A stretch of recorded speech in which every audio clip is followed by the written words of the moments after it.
Hey guys, Fresh Shows Philip here, and this is a processor. This is the Intel Pentium 4 3.06 GHz processor released way back in 2002.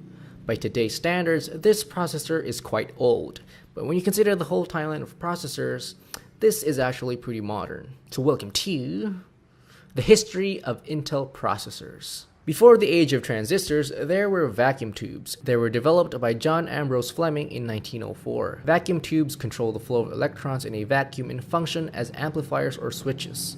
Early computers such as the Atanasov Berry computer and the ENIAC used vacuum tubes. However, early computers that used vacuum tubes were huge. The ENIAC occupied a whole room. Vacuum tubes also took a long time to warm up and they produced a lot of excess heat. And then came transistors. The transistor was invented by John Barty, Walter Brattain, and William Shockley at Bell Laboratories on December 23, 1947. Basically, a transistor works like a switch. It can either allow or block the flow of current. Billions of transistors work together to form a modern processor. Transistor-based CPUs are much smaller, consume less power, and are faster and more efficient. In November of 1971, Intel, founded by Gordon Moore and Robert Noyce, created the world's first microprocessor chip, the Intel 4004, which was also the first CPU to be made using silicon gate technology. However, the breakthrough that the computer industry had been waiting for came in the form of the 8080 microprocessor, which was 10 times faster than the 8008,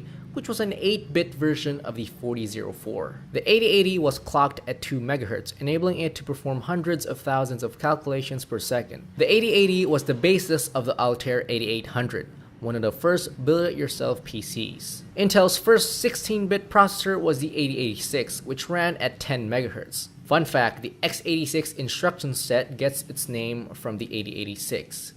The 8086's cheaper successor, the 8088, became the first chip used in personal computers. The original IBM PC was based on the 8088. Up next is the 80186. However, due to its hardware, it had compatibility issues with IBM's original PCs, and as a result, never really found itself in a PC. The 80186's successor, the 80286, introduced protected mode, which allowed multitasking. It ran at 12.5 MHz and could go through about 2.66 million instructions per second, which at its time was pretty damn fast. Next is the 80386.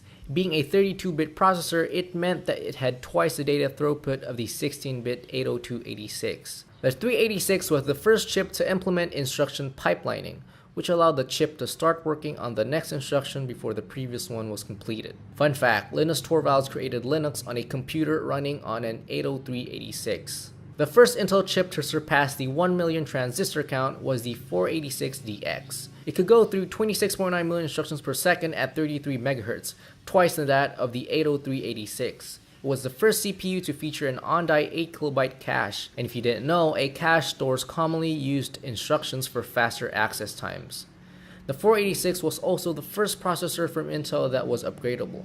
Before the 486, replacing the processor meant replacing the entire motherboard. With the 486, you can just swap out the CPU for a different flavor of the 486. In 1993, Intel released the Pentium processor.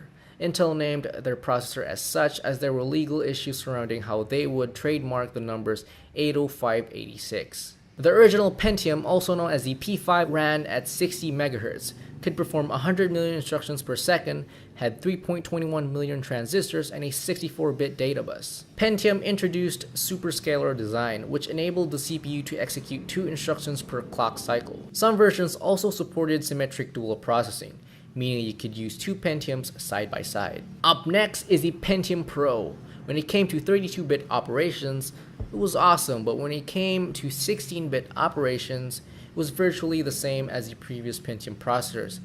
And it was also very expensive, so it never really became a hit among consumers. While the Pentium Pro didn't really blow up, its successor, the Pentium 2, was a hit. It was the first chip to have a 100 MHz frontside bus or FSB.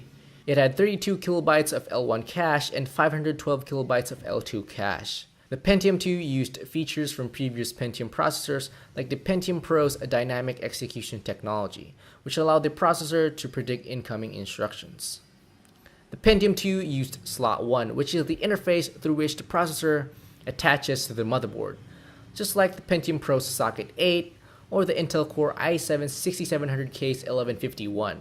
Up next is Intel's Pentium 3. Over the span of 2 years, Intel managed to shrink its process twice across 3 versions of the Pentium 3.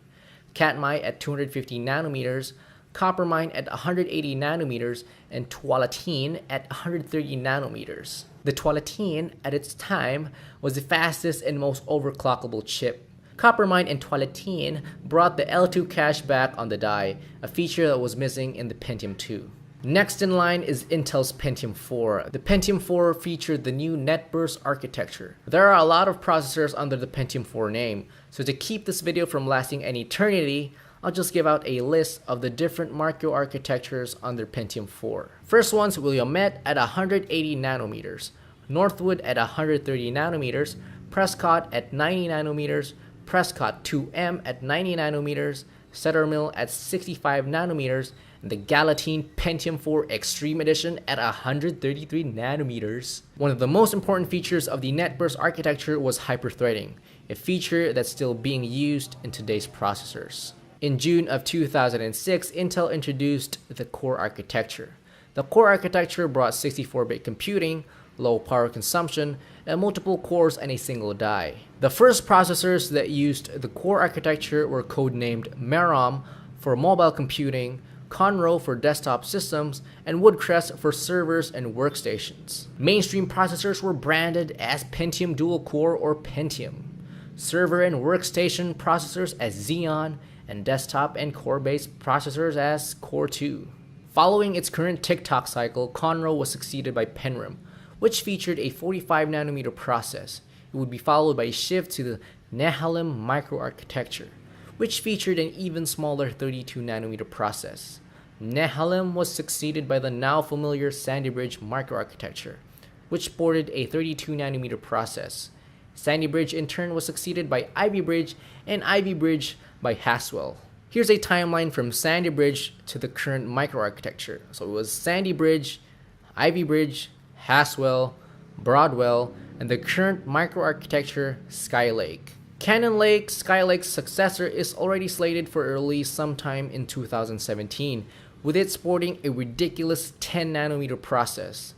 It's kind of ridiculous to think that they can make 10 nanometer transistors when the width of a human hair is only 17 to 181 micrometers. To give you an overview of how microarchitectures in the tick-tock cycle differ, we first have to understand Intel's tick-tock cycle. For every tick, Intel introduces more advanced manufacturing technologies like smaller transistors, which leads to better performance and better energy efficiency. Every tock, on the other hand, introduces a new microarchitecture.